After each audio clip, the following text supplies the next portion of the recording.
आशीर्वाद यहाँ पर धरती के भगवान से। कुछ दिन आकर यहाँ रहो परिवार सहित आराम से। जब यह जीव अपने कर्मों का ही फल भोगता है, तब किसी दूसरे जीव के लिए अपना कर्मों के फल में निमित्त मानना एक प्रकार की अज्ञानता है। इस अज्ञानता से आप बचो। यदि आपने किसी को सुख दिया है तो आपको सुख ही मिलेगा। किसी को आपने सहायता पहुंचाई है तो आपको सहायता ही मिलेगी। यदि आपने किसी का भला किया है तो आपको लाभ ही होगा। यदि आपने किसी की दया पाली है तो लोग आपको याद करेंगे। यह निश्चित है कि हम जिसको जो देंगे वही हमारे लिए रिटर्न मिलेगा। जो बोओगे वही तुम फसल काटोगे। आचार्य देव कहते हैं, यदि तुम साता वेदनीय के कर्मों को करते हो, साता किसी को देते हो और तुम खुद भी साता में रहते हो। साता का मतलब सुखिया बनने का नहीं है। साता का मतलब शांत चित्त रह करके यदि आप शांति से रहते हो, दूसरे को भी शांति से रहने देते हो, तो वो तुम्हारे लिए साता वेदनी कर्म का आश्रव का कारण है। तुम यहाँ हमने साता शब्द बोल दी और आपने पकड़ के बैठ गए कि गुरु ने कहा कि साता से रहना और साता से रहने देना। साता का मतलब यहाँ सुखिया स्वभाव का नहीं है। सुख सुविधाओं को भोगते हुए तुम्हारी जिंदगी निकल गई है, यही सुख सुविधाएं तुम्हारे लिए दुख और दुविधाओं में डालेगी। यदि सुख सुविधाएं तुम्हारे लिए प्राप्त हुई हैं तो इन सुख सुविधाओं के त्याग की प्रति भावना रखो, और दुख और दुविधाएं कोई मिलती हैं तो उन्हें शांति से सहन करो। भूत वृत्ति कंपानो, भूत वृत्ति अनुकंपा, दान सराग संयमादि योगा, शांति शौच मिति सद्वेदस्य। आप मुझे मालूम नहीं है कि तत्वार सूत्र कितनी बार पढ़ते हैं, नहीं पढ़ते हैं, फिर भी मैं आपको ये कहना चाहूँगा कि आप तत्वार सूत्र को नियमित रूप से प्रतिदिन 10 अध्याय तो पढ़िए ही पढ़िए। देखिए, आपने पहले बहुत पढ़ा होगा, पहले बहुत मालाएं की होंगी, बहुत स्वाध्याय किया होगा। इसका मतलब ये नहीं है कि आज आपने छोड़ देना है। जैसे आप सामान्य गृहस्थ लोग हैं और आप लोग पहले भी भोजन किए करते आए, डेली भोजन करते हैं, तो क्या आप भोजन करना छोड़ दोगे? नहीं छोड़ सकते। यदि आप जिंदगी भर से खाते खाते आए हो तो आज भी तुम खाना भोजन छोड़ नहीं सकते हो। इसी तरह से यदि तुमने जिंदगी भर भजन किए, पूजन किए हैं, तो क्या आप छोड़ दोगे? और जिंदगी भर यदि तुमने किसी के लिए दान आदि दिया है तो आप करना छोड़ दोगे? नहीं छोड़ोगे। यही मैं आपके लिए कह रहा हूं कि आप बोले कल हमारे लिए कि हमने ये स्वाध्याय किया, वो स्वाध्याय किया, ये पढ़ लिया, वो पढ़ लिया।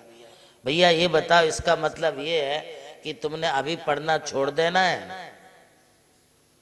यदि पहले पढ़ लिया तो आज नहीं पढ़ना है। तत्वार सूत्र तुमने पहले पढ़ लिया तो अभी नहीं पढ़ना है। और यदि पहले पढ़ लिया है तो सुनाओ फिर कितने सूत्र जी याद हैं आपके लिए। इसका मतलब तुम्हारा पढ़ा कोई काम का नहीं है। इसे डेली पढ़ना चाहिए, डेली रिपीट करना चाहिए। आप करते हैं? देखिए, मुस्कुराने से सम्मति नहीं होगी, ये बड़ी कठिन बात है। हम प्रतिदिन अपने जेवा के स्वाद के लिए काम करते हैं, किंतु जीव के स्वाद के लिए, जीव आत्मा के कल्याण के लिए क्या आपने कभी सोचा है? नियम करो कि हम सोएंगे नहीं, सुनेंगे। नियम करो आप कि हम पढ़े नहीं रहेंगे, पढ़ेंगे। और जितना आप सुनो उतना गुनो, जितना पढ़ो उसके बारे में उतना चिंतन और मनन करो। तो तुम्हारा पढ़ना सार्थक होगा। भूत वृत्ति अनुकंपा दान। भूत का मतलब होता है प्राणी मात्र के प्रति अपनी दया का भाव रखो। किसी भी जीव का तुम्हारे द्वारा आयत हो, किसी जीव के लिए कष्ट पहुंचे, किसी जीव के लिए तुम्हारे द्वारा यदि कोई तकलीफ होती है तो तुम्हारी सारी पूजाएं, तुम्हारा सारा स्वाध्याय सब बेकार है। नमोकार स्टार प्रतियोगिता हमारा एक सर्वे था जिसमें हमने पाया कि वास्तव में आज भी हमारे देश में युवाओं में धर्म के प्रति बहुत रुचि बढ़ रही है, क्योंकि इस प्रतियोगिता के माध्यम से हमने जाना कि रोज हमारे लिए जो उत्तर आए हैं उसमें 80 से 90% उत्तर हमारे लिए युवाओं की तरफ से आए हैं। और इससे पता चलता है कि आज भी युवा शक्ति हमारी धर्म को समझने का और जानने का भरपूर प्रयास कर रही है।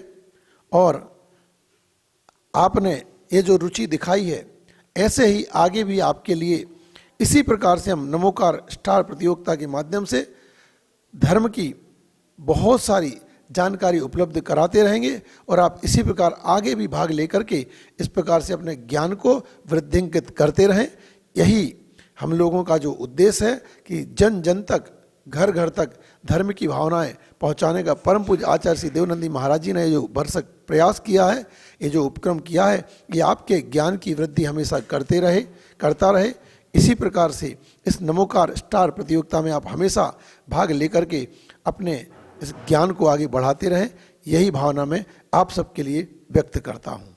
प्रभु श्री राम की जन्मभूमि अयोध्या रही और मोक्ष भूमि मांगी तुंगी।